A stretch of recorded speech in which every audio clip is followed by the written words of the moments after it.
Assalamualaikum warahmatullahi wabarakatuh, murid-murid. Sebelum kita memulakan pelajaran, tolong aminkan doa Cik Ustazah ni ataupun kita baca sama-sama. Bismillahirrahmanirrahim. Alhamdulillahirabbil wassalatu wassalamu ala sayyidina Muhammadin wa ala alihi washabihi ajma'in. Rabbi zidni ilman warzuqni fahman. Rabbi shrah li sadri wa yassir li amri wahlul 'uqdatam min lisani yafqahu qawli. Amin. Di hari ini cikgu akan terangkan mata pelajaran ibadat darjah 2 bagi pelajaran pertama yang bertajuk hadas. Okey, itu ejaan hadas. Jadi murid-murid dah kenal huruf, jadi bolehlah sama-sama kita mengeja perkataan hadas dalam bentuk huruf tunggal dan juga bentuk huruf bersambung. Jadi beginilah rupanya huruf ha kalau disambungkan. Okey, kita ngeja sama-sama. Ha, dal, sa, hadas. Hadas. Ha, dal, sa, hadas. Dia bukan huruf sin, bunyinya hadas. Okey. Masa darjah 2, murid-murid belajar bab najis. Sekarang kita tambah lagi ilmu bab hadas. Hadas ni dalam bahasa Arab. Kita tak biasa sebut dalam bahasa Melayu. Kalau kat rumah pun mak tak cakap awak ni berhadas.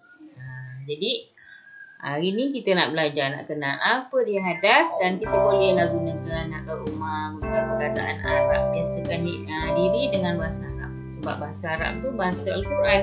Siapa yang suka bahasa Arab, insya-Allah dapat masuk syurga.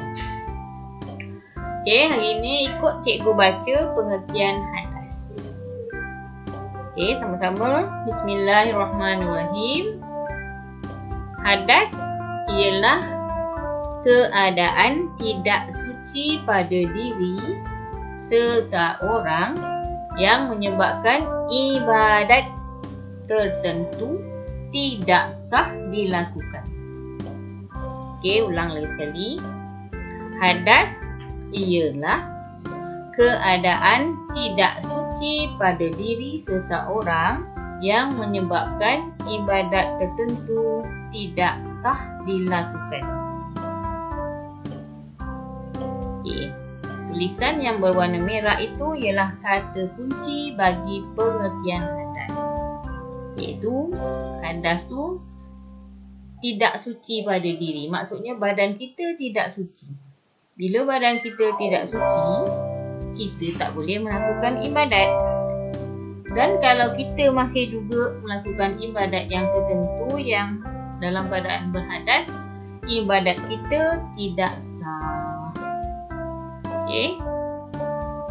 Okey, murid-murid faham? Okey, insya-Allah. Seterusnya, kat sini kita akan terangkan. Ustazah akan terangkan apa dia ibadat-ibadat yang tidak sah dilakukan ketika berhadas. Okey, antaranya yang pertama, tu gambar apa? Okey, betul. Gambar orang sedang mengerjakan solat. Yang kedua, tu gambar Kaabah. Orang keliling Kaabah. Okey, namanya tawaf.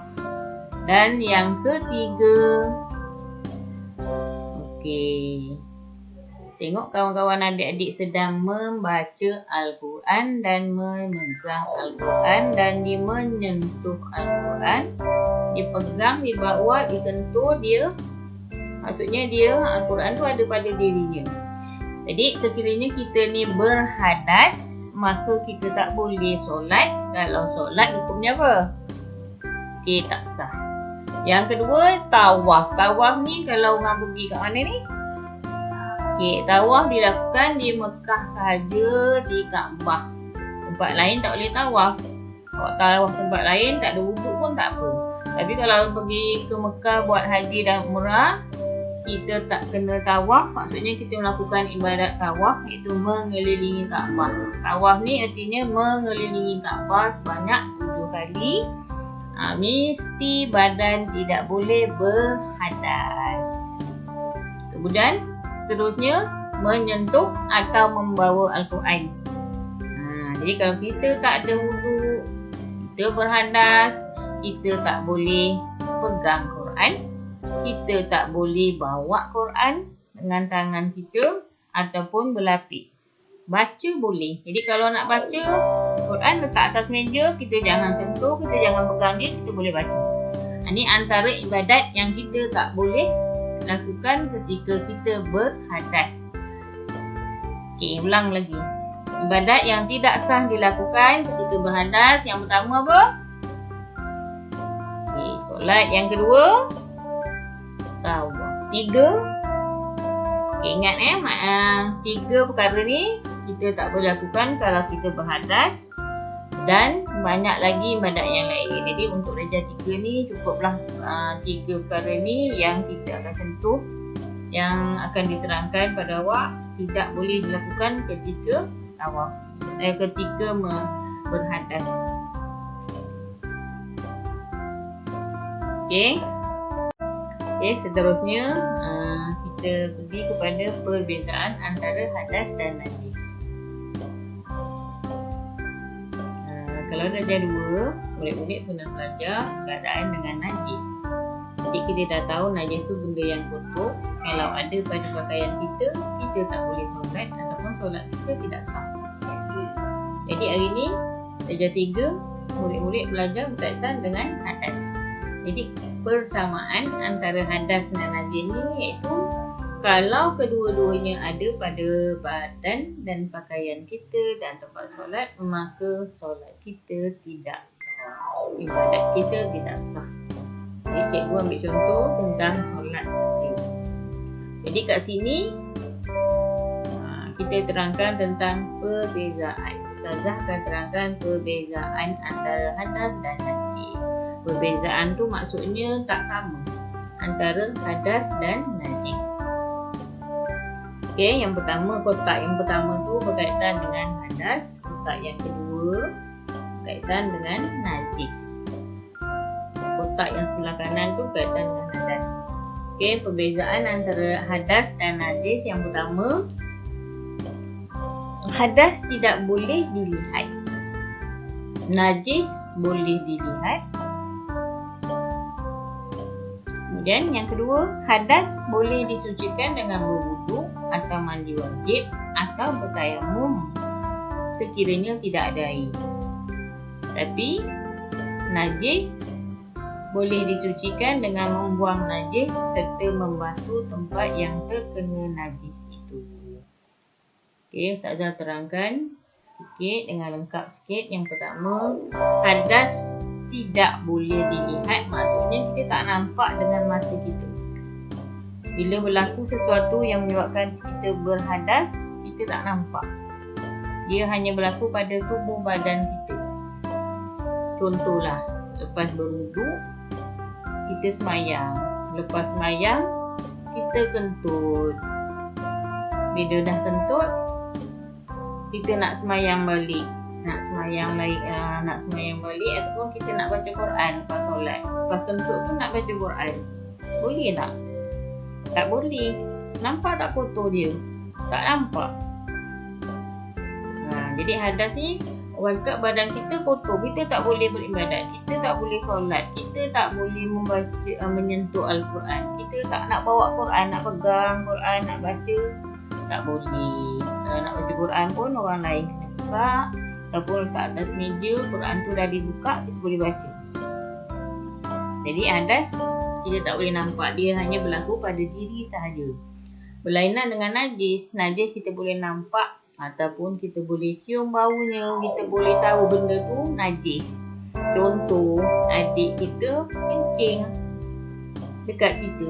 Dia kencing dekat kita, Walaupun airnya tak nampak tetapi ada bau hancing. Ataupun burung berak. Tengah semayang, burung berak dekat telekung. Nampak taik dia, nampak najis. Jadi perbezaan yang pertama antara hadas najis ialah satu, apa dia? Hadas tidak boleh dilihat, najis boleh dilihat. Hadas tak boleh dilihat, najis boleh dilihat. Jadi murid baca ulang-ulang. Yang kedua, cara nak membersihkan hadas iaitu boleh disucikan dengan berwuduk, atau mandi wajib, atau bertayamum. Ulang balik cara menyucikan hadas. Yang pertama disucikan dengan berwuduk. Yang kedua mandi wajib, atau yang ketiga bertayamum.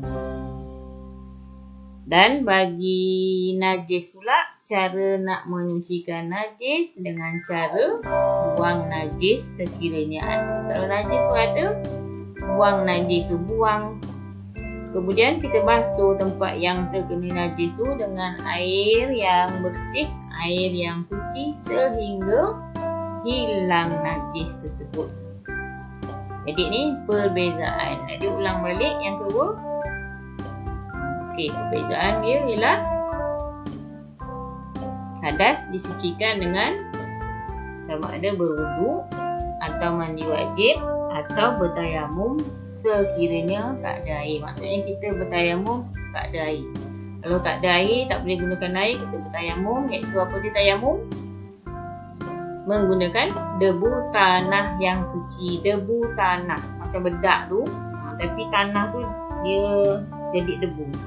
Dan yang kedua bagi najis, iaitu najis disucikan dengan cara buang najis tu kalau ada. Kalau tak ada, basuh je tempat yang kena najis tu sehingga bersih dengan air yang suci. Murid-murid faham? InsyaAllah Ustazah harap murid-murid faham dan murid-murid bolehlah jawab soalan yang akan Ustazah berikan dengan jawapan yang tepat ikut apa yang kita pelajari hari ini. Itu saja. Assalamualaikum warahmatullahi wabarakatuh. Semoga jumpa lagi. Wallahualam.